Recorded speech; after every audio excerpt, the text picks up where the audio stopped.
You're listening to the REI Marketing Nerds Podcast, the leading resource for real estate investors who want to dominate their market online. Dan Barrett is the founder of AdWords Nerds, a high-tech digital agency focusing exclusively on helping real estate investors like you get more leads and deals online, outsmart your competition, and live a freer, more awesome life. And now, your host, Dan Barrett.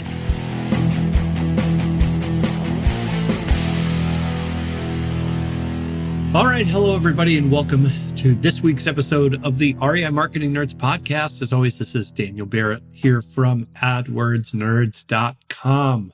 Hope you are doing awesome. Hope you are feeling good as we head into 2020. And this week, I've got a really fun interview with Ryan Substand. Now, Ryan and I first met in my coaching program, the Search, Click, Convert Bootcamp. Ryan went through there to learn Google Ads for his investing business, had a really successful time, and then came into my long-term coaching program, which is called the REI Marketing Mastery Program. And he is just a really impressive guy. He is not only running a successful investing business, he's balancing that with a full-time job as an engineer and a growing young family. And so I wanted to talk to Ryan, not only about the kind of marketing that he's doing and the kind of mindset of engineering that he brings to the work that he does, but also just how he balances all of that. Because I don't know about you, but, increasingly for me, not only just getting the most out of my business, that's obviously very important to me, but I also think a lot about how am I balancing that with the other priorities in my life. And I just wanted to see how Ryan does that because he has got a lot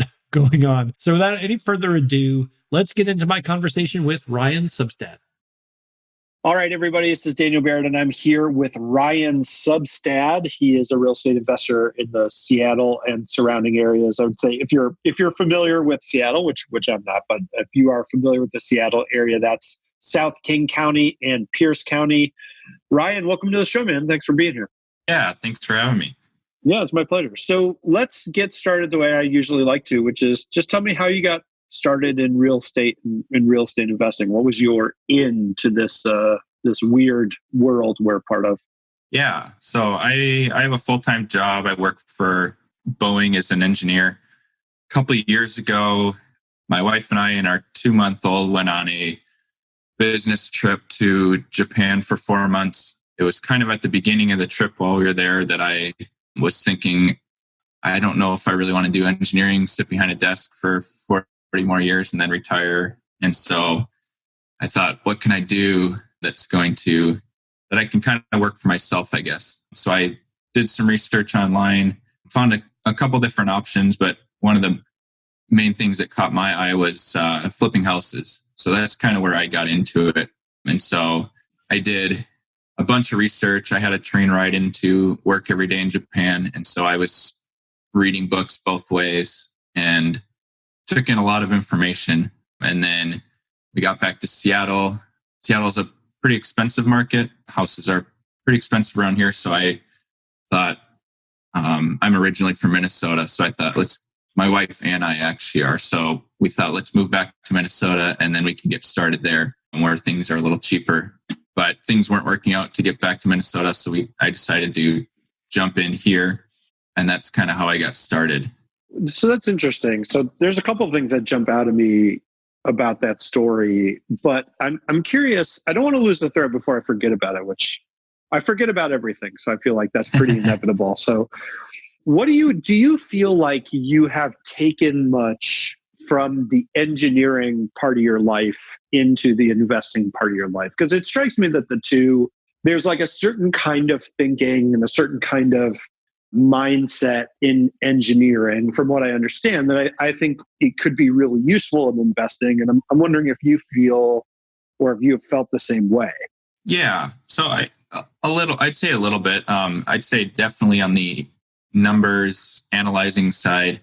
That's kind of one of my strengths as far as running numbers. It can also hinder me in times with over analyzing things, but it's definitely transferred over. I'd say the analyzing portion of it mostly. Yeah. It's, he said, you overanalyze things. My immediate response was, well, I've never had that problem, Ryan. I don't know what you're talking about. As I painfully overanalyze literally everything in my life. So yeah, totally get it. Well, okay. So, and I'm also curious about your experience in Japan. I lived in Japan for a little while when I was in school. It's a very different kind of world. So was that like kind of like a first for you, or is that kind of thing you guys had done before? So I've traveled for work quite a bit, but it's mostly to like Wichita, Kansas. So it's not the most Wichita. exciting. Yep. Yeah, that's cool. They do have good barbecue there, so I will give them that. Yeah, for sure. So what did you take anything away from that Japan experience? I mean, obviously it was a formative moment kind of for getting you into real estate. What was your take on that? It seems interesting. Yeah, it's definitely a different culture over there for sure. I mean, I love the train mass transportation there, very on schedule. And I didn't know much of the language really, so it's hard to communicate. We were more in a industrial area, so not so touristy. Mm-hmm. The people in our hotel knew some English, but pretty much everyone else was speaking Japanese. So it was hard to understand and communicate a lot. But I mean, you figure it out with using hand gestures and things like that.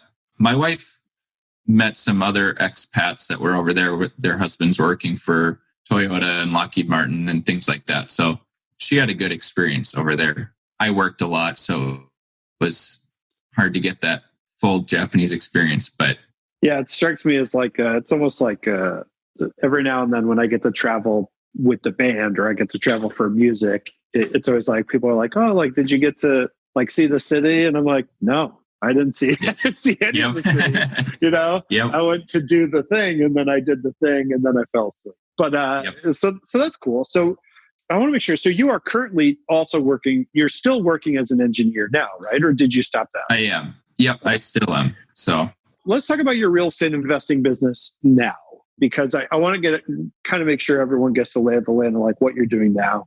So your website is northwestpropertysolutions.com, right? So that's the site. Everyone can go check it out if they want to see what you're doing. Tell us a little bit about that business and kind of how it's structured right now. Yeah, so that's kind of my wholesaling business. I send all my marketing through Northwest Property Solutions, and deals come in, and then I have a separate company that's my flipping company. And so I'll keep what I want to flip, and then I'll wholesale what either doesn't work for me or isn't in my area. And so I've kind of done more flips over the last year. It's taken quite a bit of time to do that. It's turned out pretty well overall. I did 4 flips in the year and then a few wholesale deals. So still working on, and this is all part-time again. I also have a 3 and a 1-year-old, so they keep me busy as well. So all right. So you have 2 full-time jobs and then your business. I get how it is. Yeah. Yep. So it's just you right now in the business, or do you have anyone that's working with you? It's just me right now. So okay. So this kind of gets into the kind of next thing that I'm always interested in, because, and I forgot, you've told me before, because we've kind of worked together in the past. I think you were part of one of my coaching programs, right? So I know you told me before that you had young kids, but I'd forgotten it when we started this podcast. So it makes this question even more kind of impressive to me, because one of the things that really kind of blows me away is the fact that you are juggling, not just your real estate investing business, which has, been, successful, and, you've done a lot of really amazing work. And like you said, you're not just wholesaling, you're also doing flips. You're doing that basically on your own, but you also are working a full-time job that's pretty demanding, and you have a kind of a home life. You're in this like phase of your family life, which is pretty intense. And it's, I have a 5 and a 3-year-old. So I just was there, feels like yesterday. So it's like, I remember that it's pretty chaotic. So how do you go about thinking about dividing those things, or just balancing your various responsibilities? It strikes me as, and I'm sure you're the same, you have the same experience, where you meet people who all they have is one job, and they basically work themselves into an early grave, or they don't have a relationship with their kids, or, whatever, they don't balance those things well. So how do you think about that issue, or how have you come through that and made that work for you? Yeah. So I haven't done it perfectly. Right. But yeah, it's just trying to set aside time for, family's most important over any job. And so making sure that I have that time. I get home from my 9 to 5 job, and then, which for me is a lot earlier. I'm off by 2:30. So it gets me time with the kids and wife before it's too late in the evening. But usually we'll come home and spend some time with the family, and then try to set aside time for real estate related phone calls or whatever that may be, going on appointments and stuff. Weekends tends to be a lot of time spent on real estate, but it's definitely a juggling act to try to spend enough time with the family, but also having time to spend working on real estate related things. So definitely something I still need to keep working on as far as getting that balance right. But so the real estate investing business, do you work out of your house? I do. Yep. So everything's based out of my house, which helps, but it's also hard with kids screaming and yelling in the background. Yes. So. Well, yeah, when we started this podcast, before I was recording, I was having a completely ridiculous conversation with my 3-year-old, trying to tell him to be quiet. Yep. He was like, absolutely, I'll be quiet. And then proceeds to make a ton of noise. So do you have like a space? Like, do you have like an office space inside your house, or you just work like out amongst the savages there? For the most part, I have an office space, that a bedroom that I use as my office. I'll make most phone calls and things out of here. If I'm just working on my computer on doing research or something, running numbers, I will maybe be down at the kitchen table or something with the family. But yeah. Yeah, I think having that little bit of psychological distance that comes from like going into a different room it's actually pretty critical. It's funny. It's like, you wouldn't think it would be that big a deal, but it really does kind of help a lot. So I think that's cool. So let's transition a little bit and let's talk about marketing. So I had a couple questions about marketing. One of them is I was wondering if, because your schedule, you find following up to be difficult, right? Because, it's one of the things we've talked about, with online leads specifically, speed of follow-up is really crucial. And you've had success at that, but you have this kind of natural limitation where it's like, hey, if you email me at 10 a.m., I won't necessarily be able to call you back within 2 minutes, right? So Has that been difficult for you, or have you found that to be much of a barrier? How do you deal with that? Yeah, so it's definitely been somewhat of a barrier for me. I am able to take a few phone calls at work on breaks and things, but it's still a lot harder to follow up. You get the website submission, and trying to follow up with them right away gets difficult. So a lot of the follow up happens when I get home from work, and at that point they might have tried calling me or left me a voicemail at 9 or 10 in the morning, and such 4 or 5, 6 hours later when I'm following up, and they've either talked to someone else or they're not answering, or so it's definitely more difficult having a full-time job. It's also hard trying to figure out the follow-up after the initial call as well, just because everything's got to be squeezed into a couple hours after work. So it's definitely a juggling act sometimes I'll get a submission on my website and I'll shoot a text over to them if I see it quick, just to let them know that I'm there. I'll follow up with them later. But that's definitely one of the challenges with the full-time job is follow up, or getting in contact with sellers at a time that works for them. Want to find motivated seller leads online, but don't know where to start? Download our free 2019 Motivated Seller Keyword Report today. AdWords nerds have spent over $5 million this year researching the most profitable keywords for finding motivated seller leads. And you can grab these exact keywords when you download our report at www.adwordsnerds.com/keywords.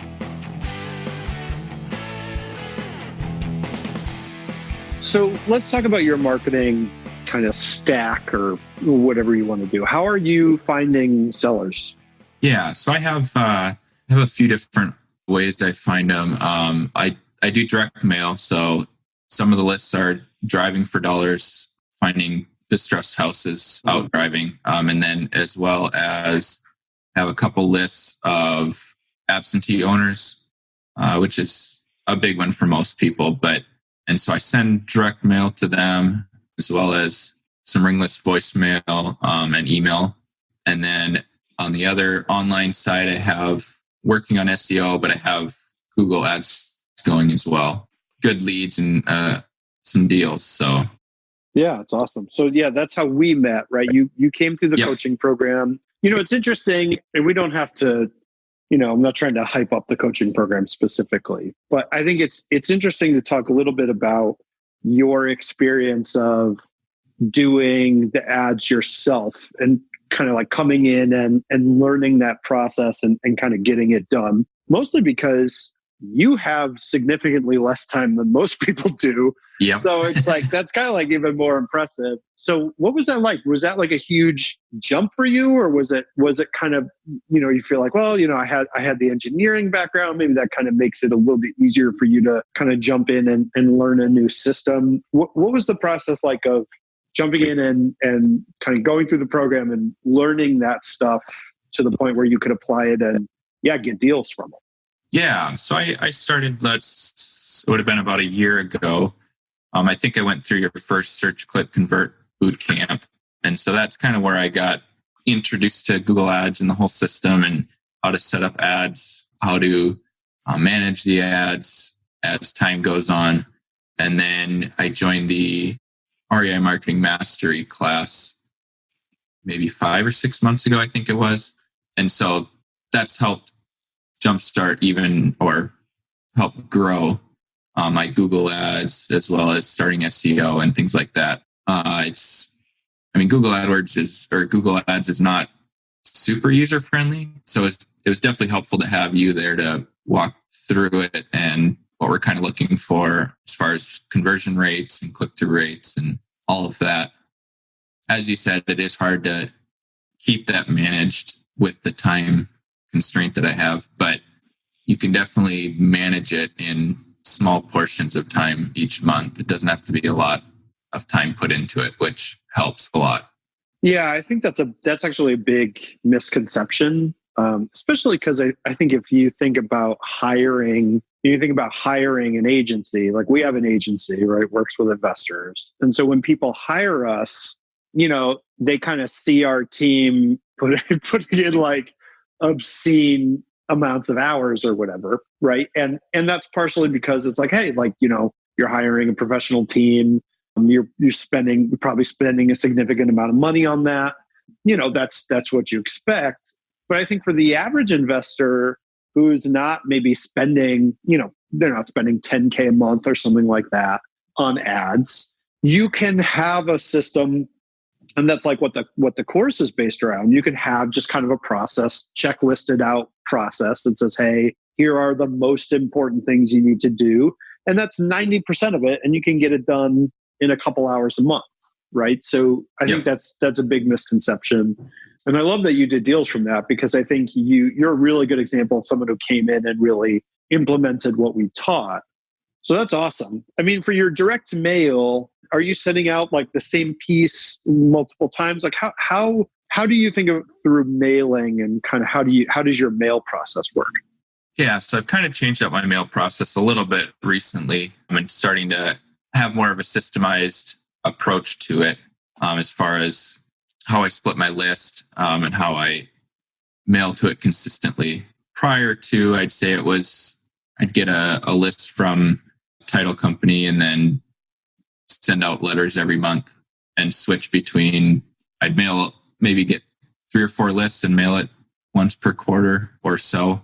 Now I've kind of switched it up a little bit to get it more systemized. Here's my list, broken out every couple weeks, sending a new batch of mail, just so it's kind of spread out, because I would send it out at the beginning of the month and I'd get calls the first week and then nothing for 3 weeks until the next batch went out.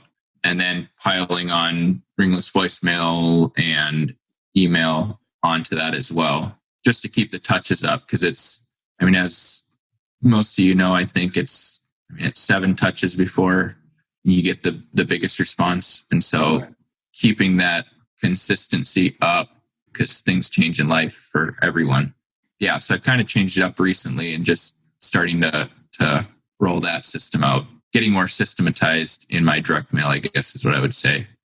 Yeah. And I think that's actually like a really critical insight. It's both that like, hey, the average, it's just like you said, right? It's like the average sale, I think, happens after the 7th touch point, which is most people barely get beyond 3 or 4. So, obviously for maximizing the amount of deals that you get from anything, that's really critical. And that's actually true of ads. It's true of SEO, right? The more touch points that you have, the more likely that person is to respond. So I always say, like, it's one of the reasons, when we teach this in REI Marketing Mastery, but we also do it in the agency, where we always say, like, hey, it's multi-channel, where the idea is, they see us in search, but they also see us on Facebook, and they might also see us on like weather.com. And hey, if you're sending mail, and over and over again, we're just trying to engineer the situation where they see us a bunch of times, so that when they're ready to go, that we're who they think of and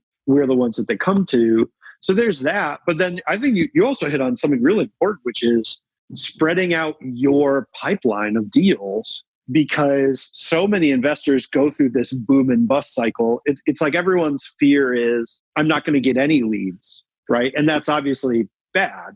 But the flip side of that is like, you get all your leads at once. So it's like you can't respond fast enough, or you drop the ball, or it's just too much work. And so spreading it out in that way, I think is really crucial, especially for someone like you, again, juggling the job and your kids and your business. I mean, I think that's a really, really valuable insight. Yeah. Yeah. So as we're recording this, we have just crossed the barrier of 2020, which is now a brand new year. So I'm curious, man, like you're in this really interesting place. You've had a ton of success. You've gotten deals from your ads. You've gotten deals from all the marketing that you're doing. What's the goal for 2020? Like where do you want to take this thing? Is the goal to quit the job? Is the goal to scale it to a certain point? Like, what do you want this to look like? Yeah, the main goal is, to quit the full-time job would be great. And that's kind of the long-term goal. This year would be, I'm pushing for this year to quit the job and go full-time real estate. Yeah. As well as, I think I mentioned earlier, my wife and I are both from Minnesota. And so it's all our family is back there. So that's kind of the goal, is to move back there and start real estate there. But keeping my pipeline and systems going in Seattle, since I built that up, I don't want to let that go. So trying to figure out how to do that remotely, as well as getting things started in Minnesota, so that if and when we move back there, that things are already going, as it takes time to build things up in a new market. So those are kind of the goals for this year. Still working on specifics as far as how many deals and things like that for goals this year. But those are the overarching bigger goals that I'm working towards this year.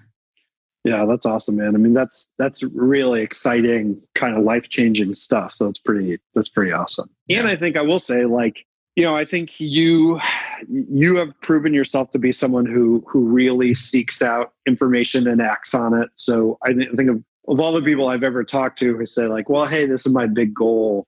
I think you are definitely going to get there. And I think being an REI Marketing Mastery is great for you too, because it's like, hey, then, if you want to change things, you want to test, the Minnesota market, or you want to talk about putting your marketing on autopilot in Seattle, I'll be there to help you do that. The team will be there to help you do that. And there's a really nice community of folks in there. So yeah, man, I just wanted to tell you, like, I really appreciate having you part of that community. You've been great, and you've been great kind of at every step of the way. So I really appreciate you, and super excited to see where you take Northwest Property Solutions in 2020 and beyond, man. I think that's going to be really exciting.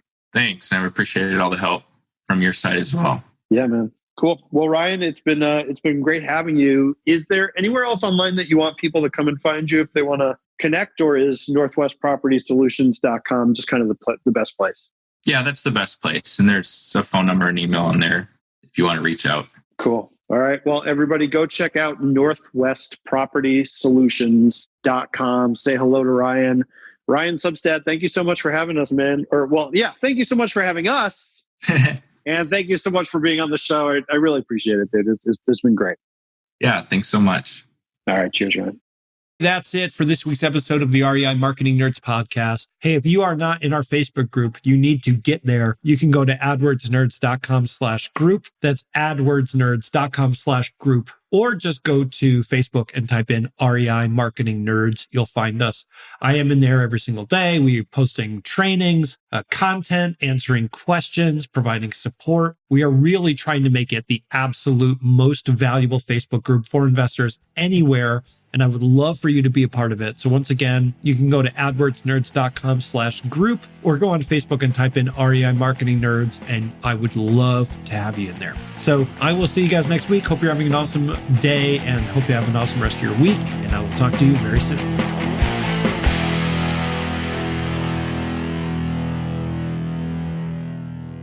This is thepodcastfactory.com.